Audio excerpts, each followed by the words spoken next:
Buenas noches. Fue Jorge Verstringe quien hace ya algunos meses me remitió este largo artículo dedicado al problema de la inmigración en toda Europa, no solo en España, y me instó a que organizara en las noches blancas el debate que está a punto de empezar. Jorge, estabas entonces, lo estás en tu artículo y supongo que lo sigues estando ahora, francamente alarmado por lo que está sucediendo en el ámbito del asunto que hoy nos reúne. Me gustaría que, como invitación a la danza, resumieras los motivos de tu alarma. Ruego al resto de los ponentes que presten atención y afinen, si tal es el caso, sus civilizados colmillos. Jorge. Bueno, yo soy medio francés, medio español, y conozco un poco la problemática francesa en esta materia, ¿no? Además soy amigo de un señor que fue ministro del Interior, Luis Chevènement, el cual me ha terminado de explicar datos. En fin, en Francia hay barrios en los cuales la policía a partir de las 18 horas ya no puede entrar, no es que no quiera, no puede entrar, donde hay brigadas que se dedican a recorrer los edificios para quitarte las azoteas, ¿cómo se llama esto? Ponen los proyectiles que los chiquitos de estos barrios preparan para por la mañana tirarse a la policía cuando la policía patrulla. Realmente, además, con un bloqueo político considerable, porque cada vez más, desgraciadamente, pues las ideas de extrema derecha avanzan, pero al mismo tiempo está el temor de que la reacción por parte de aquellos que defienden la inmigración conduzca, como empezaban a decir, casi una guerra civil, que es excesivo. Pero lo que sí tengo claro, y lo dije a unos militares hace unos años, no se deje que en España se llegue al punto en que se ha llegado hoy. Y mi especialidad es sociología de la guerra, y me recuerda esto una frase de George Lohausen, uno de los grandes estrategas del siglo XX, que decía: muchas veces una inmigración masiva sustituye una invasión. Y es verdad que en este momento, bueno, antes nos estabas hablando en camerinos de lo que habéis visto en China. Claro, China va a producir un tsunami de productos, pero en estos momentos a lo que se puede enfrentar España, por ejemplo, aparte de un tsunami de productos que pueden venir de China, es un tsunami de migrantes. Especialmente de personas que vengan aquí, que yo creo que no hay que estar en contra de la inmigración, pero que demasiada inmigración termina matando la inmigración. ¿Qué quiero decir con esto? Quiero decir que España, sea una realidad objetiva o no, esto no importa, cada vez más su población tiene la sensación de que España está llena. Es decir, que no caben más inmigrantes aquí. Y por lo tanto, si se sigue por el camino por el que se va ahora, es decir, de no atajar este problema, al final del camino tendremos un cerrojazo, o sencillamente un Le Pen, que aquí tarde o temprano terminará saliendo. Esto, aparte de que pueda esto ser más o menos bueno para los países emisores y para los países receptores, que eso es una cosa que luego hay que discutir. Y lo que más me preocupa de esta historia pues son los mitos, que es lo que yo veo con toda franqueza más difícil de combatir. Que no es verdad que los inmigrantes vienen a España a hacer lo que nosotros no queremos hacer. La verdad es que vienen a España a hacer lo que nosotros no queremos hacer por los salarios, con perdón de mierda, que se paga por ese tipo de trabajo. Y tenemos un sociólogo importante, aquí todo el mundo sabe que en esto luego, él explicará quizá esto. Todo el mundo sabe que en este momento el estatus viene fundamentalmente muy condicionado por lo que una persona percibe en cuanto a remuneración. Y por lo tanto, sencillamente, es evidente que trabajos que en estos momentos no son trabajos que son considerados aceptables para los españoles, no lo son porque están mal pagados. Si estuvieran bien pagados, otra historia sería. Con toda franqueza, la inmigración tiene mucho que ver, por ejemplo, con que, por ejemplo, el salario medio en España esté estancado desde 7 años. Porque evidentemente la inmigración tira los salarios a la baja. Eso es evidente. Lo cual nos lleva evidentemente a la pregunta siguiente, o mejor dicho, a la afirmación siguiente. Claro, por eso ninguna patronal jamás se ha opuesto a la inmigración. Y si la inmigración además es ilegal y salvaje, mejor, porque así es más barata la de contratar y por lo tanto, bueno, pues, puede ser más interesante para las empresas. Por cierto, que esto es una visión a corto plazo, una visión un poco idiota. ¿Por qué? Porque la inmigración frena los incrementos de productividad. Es decir, tú en lugar de racionalizar tu empresa, en lugar de conseguir medios automatizados, etcétera, para mejorar la productividad, tiras por la calle del medio, que es la más sencilla, que consiste en pagar un salario de negrero a unas personas que vienen a trabajar por los pobres por lo que se les paga, entre otras cosas, porque vienen, evidentemente, sabiendo de donde ellos están. Jorge, otro mito, no, son mitos muy cortos. Otro mito, por ejemplo, los inmigrantes son baratos. No es verdad, los inmigrantes son caros. Son caros, provocan una degradación de la enseñanza, provocan una degradación de los servicios médicos, provocan una degradación de la seguridad ciudadana, y cada vez son más caros. Y cuando empiezan a, por cierto, consumen menos de lo que se dice, ahorran mucho y lo mandan a su casa de origen. Por cierto, cuando empiezan las jubilaciones vamos a ver unos movimientos de capitales que van a ser particularmente interesantes, en el sentido de que va a haber, evidentemente, muchas remesas de inmigrantes que van a ir para allá. Pero encarecen hasta la vivienda. Pues usted sabe que los extranjeros compran el 13% de la vivienda en venta este año hasta el mes de marzo. Pero otro mito. No, es que nosotros no tenemos hijos y que la población activa se estanca. Pero si no es verdad. La inmigrante cuando llega a España se alinea sobre el modelo español y habitualmente no suele tener más de 2 hijos. Pero además es que sistemáticamente abortan. Casi la mitad de las inmigrantes que abortan lo han hecho antes al menos 2 veces. Por tanto, ellos no van a resolver el problema de la población activa. Por ejemplo, la población activa en un país normal se resuelve dando a las parejas locales, las de aquí, o las que vengan a establecerse aquí y quieran quedarse aquí, y por tanto pidan, por ejemplo, la ciudadanía española o una residencia larga, dándoles medios menos precarios de vida, más estables de vida, más facilidades. Entonces es cuando la mujer de aquí empezará a tener hijos. Porque eso es lo que le tiene que decir. Y un último dato, solamente mucho. Esto, por cierto, se agravará considerablemente cuando la ampliación de Europa nos obligue, como es normal, porque somos europeos, a recibir prioritariamente la inmigración que viene de Europa. En ese momento, ¿qué haremos nosotros, por ejemplo, con los parados de otro tipo de inmigración que vienen de otras zonas del mundo? Y finalmente, la política consistente en no reconocer que se ha ido ya demasiado lejos, que por lo tanto no se puede por ahora admitir más inmigrantes y que hay que empezar a proceder a devolver los inmigrantes que están en situación ilegal, la política que no apoya este punto de vista, desde un punto de vista objetivo, victimiza, o si usted prefiere, daña a la clase obrera española, que es la gran perjudicada en esta cuestión. Jorge, dos preguntas de respuesta muy breve para completar este valiente y duro planteamiento que acabas de hacer. Uno, tú me decías cuando me propusiste este programa, y no sé si estoy yéndome de la lengua, que en estos momentos obran en poder del Partido Socialista Obrero Español encuestas e informes procedentes de los barrios obreros de Madrid, por los cuales en esos barrios el trabajador español, el obrero español, empieza a estar hasta el gorro de las prebendas, de las bicocas que se conceden a los emigrantes y que en cambio dejan de concedérseles a ellos. ¿Es así? Es informe no del Partido Socialista Español, es informe de la Policía Municipal de Madrid. ¿Te consta la existencia del informe? Sí. ¿Existe ese descontento entre el trabajador español y los barrios aledaños? No hay duda. Lo que pasa es que los medios de comunicación, como en otros países, ¿no?, pertenecen en estos momentos a una especie de casta dominante que con toda franqueza los problemas de lo que realmente le pasa al españolito de a pie en Vallecas, en Villaverde, en Carabanchel, les da igual. Esa es la verdad, es muy importante. En tanto la clase dominante no tenga en sus propios lugares donde vive los niveles de inseguridad que hay en los suburbios de Madrid, pues nada ni puñetero caso esta historia. Porque es que no los ven. Claro, en una Moraleja, o uno, por ejemplo, en un barrio Salamanca, esto no se percibe. Pero hay que ir al extrarradio para comprender lo que es. Yo que dentro de Madrid, o sea, porque no hay que ir al extrarradio. Los centros de las grandes ciudades, y Madrid es un caso, son centros de está recibiendo el distrito del centro, completamente. Sí, Jorge, yo vivo en el centro de Madrid, en el barrio de Malasaña, y yo o los miembros de mi familia hemos sufrido en los últimos 10 o 12 años 7 agresiones violentas, todas ellas procedentes de inmigrantes. Última pregunta.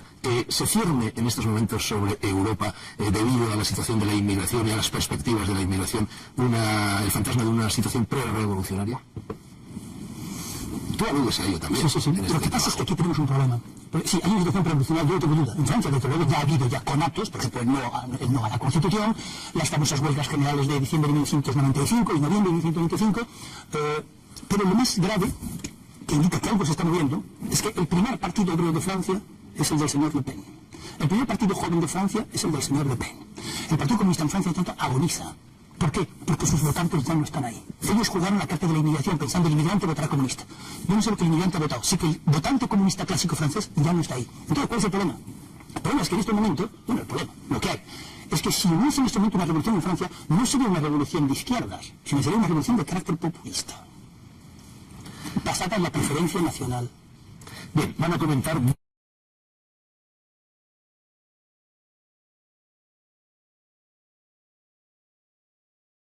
Jorge, sí. Primero decirte, Fernando, que los 150 millones que reclamaba ese organismo, para Europa ya están, es decir, a través de la incorporación a los países bálticos, toda la Europa central, ¿no? ¿Será además? No, además no, ya vale, que si no vamos a salir por la ventana, ¿verdad? Tomás, 5 millones de españoles fueron al continente americano. 3 a 4 millones de extranjeros han venido a España. Claro, quiere decir que hay una desproporción importante, que es que la densidad es muy superior en España que lo que nosotros mandamos para allá. Las migraciones de Estados Unidos crearon un nuevo tipo de sociedad, efectivamente, los indios desaparecieron. Prácticamente ni uno. En América Latina también. Los que acusan normalmente de haber cometido una masacre son los españoles, que llegaron allí. Pero digo, cuando se conquistó América, cuando se conquistó América, los españoles se mezclaron con los indios. La conquista norteamericana fue bien distinta. El famoso dicho que los españoles fueron a conquistar las Indias. Sí, pero por lo tanto en Cuba a los 8 años ya no había una India. Sí, otra cosa, la patronal efectivamente está muy contenta, pero estamos en un país curiosísimo donde los sindicatos dicen que también hay que tener más inmigrantes. O sea, que no entiendo nada, ¿viste? Que su función es defender al trabajador de aquí. ¿Usted qué se ha creído? ¿Que usted es el Fondo Monetario Internacional o el Banco Central o la OCDE? Usted está aquí para defender a la clase obrera española, para eso están los sindicatos. Y si usted no lo hace, vaya usted cerrando, pues eso está consciente. Sí, pero mira, Jorge, también hay una cuestión que es importante reseñar. Lo que conocemos tradicionalmente como clase obrera española ya no está. un porcentaje muy alto. Es clase media ya. Claro, es una clase, digamos, aburguesada. Se creen clase media. Efectivamente. Bueno, digamos que es aburguesado. Yo la clase media no, vamos, el término no lo emplearía, digamos que es aburguesado. Es un buen escritor. ¿Te puedo dar una sugerencia para tu próximo libro? Sí, mira, la gran víctima de la inmigración sería la clase obrera. Sería la más afectada por el paro, etcétera, etcétera. Pero un guión podría ser, sean dos estudiantes de la Facultad de Ciencias Políticas, que tienen que vivir en pareja porque si no, no pueden pagar el alquiler. Que se comparan la casa cuando llega a los 50 años. Mileuristas. Los mileuristas. Que no logran trabajar los dos juntos nunca, claro, porque siempre uno de los dos está en paro, y que tendrán hijos a los 40 años. Claro, señora. A donde yo voy es que los inmigrantes, determinado tipo de inmigrantes de los que estamos hablando, están llegando a ocupar unos puestos en una clase social por debajo que antes ocupaba lo que nosotros decíamos la clase obrera. No creo que se pueda llegar en estos días a hablar de lumpen, pero sí cierto esclavismo, como tú decías, que le interesa a la patronal que lleve este tipo de gente que va a ocupar esos puestos casi de esclavismo, muchos de ellos sin seguridad social, sin entrar dentro del sistema. Y el obrero español ya no está ahí, no te voy a decir que haya subido un peldaño, pero ya no está desempeñando esos trabajos. Está desesperado, sobre todo pensando en sus hijos. Está aterrado, porque sabe perfectamente que se lo van a pasar peor que él. Pero vamos a ir.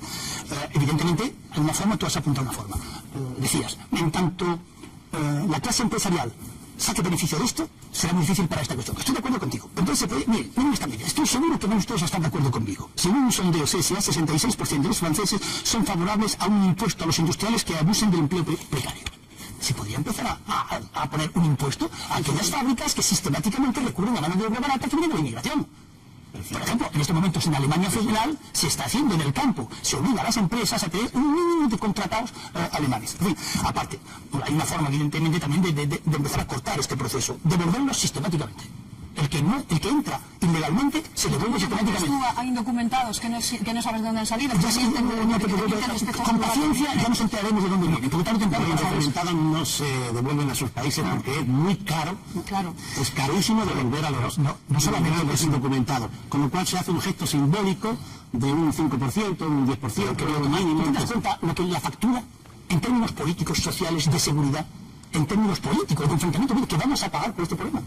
O sea, esa factura puede ser terrible, ¿no? Claro, yo estoy contigo, Jorge, que el problema es, siguiendo aquella frase, pedimos trabajadores y nos llegaron personas, que esas personas que llegan compran pisos, van a la seguridad social normal, van a los médicos, van a las escuelas, y eso no se ha previsto. Entonces, los que más están sufriendo las consecuencias negativas de la inmigración son en los barrios obreros o en los barrios pobres, más de 50 años o 60 que tienen casas baratas en ciertos barrios.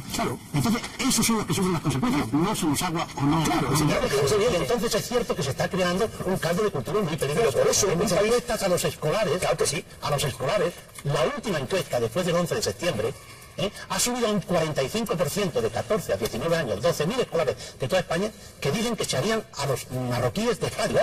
Por primera vez más que a los gitanos, que siempre ha sido. Estamos diciéndole a la hidra, ven. Y hay un 22% que votaría en un partido político como Le Pen, que echara a los marroquíes y a los africanos. Está creciendo... Los sudamericanos, sudamericanos. El informe famoso de los escolares de 14 a 19 años. Generalmente, claro, porque hay que preguntar a los niños de las escuelas públicas, a los jóvenes de las escuelas públicas. Y esto los políticos ni quieren saberlo, ni quieren estar de acuerdo. Como hay un 72% que aplicarían la pena de muerte a los criminales del 11 de septiembre, y un 68% a los de ETA. Pero estos datos ni lo preguntan ni lo quieren saber los políticos. Pero es cierto que el temor, como ha pasado en Francia en esos barrios, va a venir. Si no se hay oferta y demanda. Si hay un 22% de personas dispuestas a votar a un Le Pen, aparecerá un Le Pen antes o después, ¿no? Hombre, si sumamos los que dicen... Este es un país generoso, Franco, pero esto es un país generoso.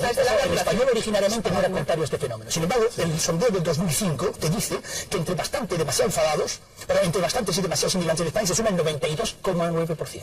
O sea, el 92,9% de los españoles considera que hay demasiados inmigrantes en España.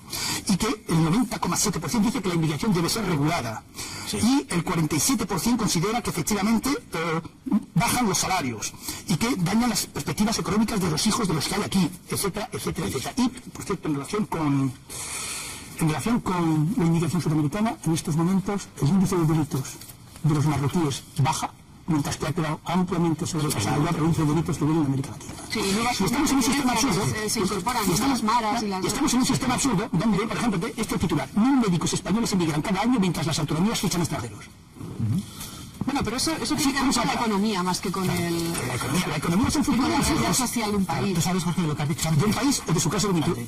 Tú sabes también, Jorge, lo que has dicho antes, que un 12% de los emigrantes que han venido se quieren ir y no pueden hacerlo, que es uno de los temas que yo toco en el libro. Eso es cierto. Claro, y me parece que es un tema, a ver quién se hace cargo de eso, porque son emigrantes que vienen con lo justo, vienen en busca de un paraíso, que no encuentran y dicen, prefiero devolverme al infierno que tenía, sobre todo en Sudamérica, y regresarme. No tienen billete de vuelta porque les ha caducado. Yo hago ahí, bueno, pues una ¿Sabes que en Francia les ofrecen 3 millones de pesetas diciendo que se vuelvan a su país y no vuelvan a Francia? Efectivamente, pero aquí no pensaba. Aquí una de las maneras de devolverse, esto es la ley de extranjería, yo lo hago de una manera jocosa, es cometer un delito, y entonces sí que te pueden deportar.